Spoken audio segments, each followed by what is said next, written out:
we rediscovered a sensitive area that you feel through the anterior or front top vaginal wall.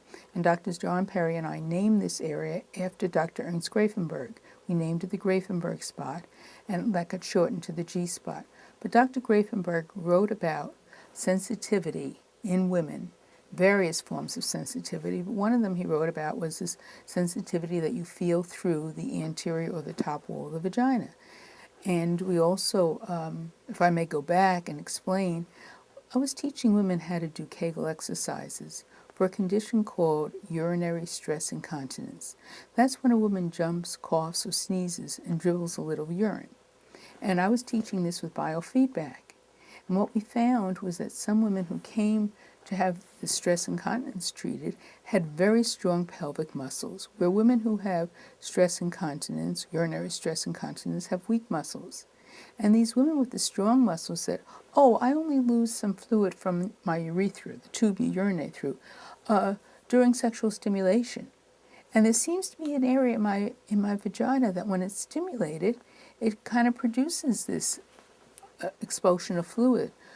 And so we looked at these women. We identified that this is what Grafenberg had, or others had called female ejaculation.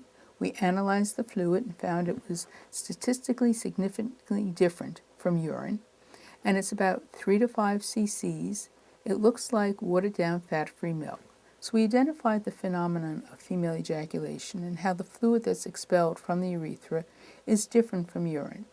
We then had nurse practitioners or physicians do examinations of 400 women looking for areas of sensitivity in the vagina. And if a woman was lying on her back and fingers were put into the vagina with like a come here motion, just look at different areas of the vagina like a clock. And most women had sensitivity between 11 and 1 o'clock, which is the area that we have named the Grafenberg spot. And this area began to swell as it was stimulated.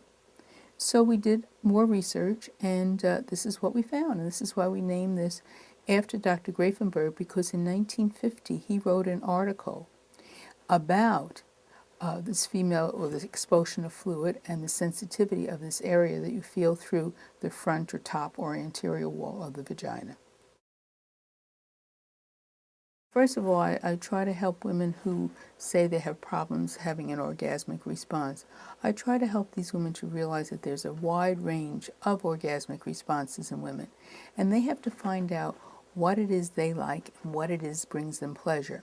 And Gina and I, in our book, Safe Encounters, Whipple and Ogden, developed something called an extragenital matrix, in which we list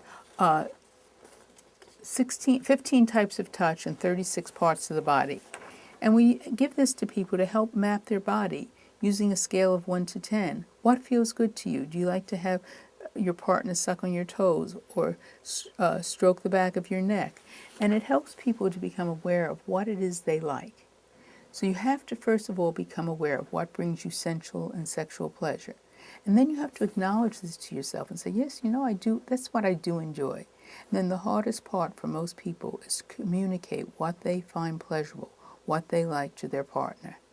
And we can't put women or men really into a pattern of there's only one way to respond sensually and sexually. We have many sexual responses, and that's what I try to help women to see. Find out what they like, what brings them pleasure, what brings them satisfaction, and then to be able to communicate that to a partner if they choose to have sexual experiences with a partner.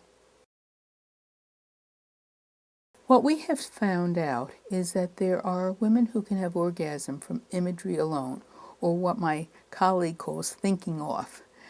Gina Ogden, who's a sex therapist, did her doctoral dissertation on easily orgasmic women. And from her sample of women, 64% of the women who are easily orgasmic stated that they could have orgasm from imagery alone. No touching the body, no looking at anything, just from thinking.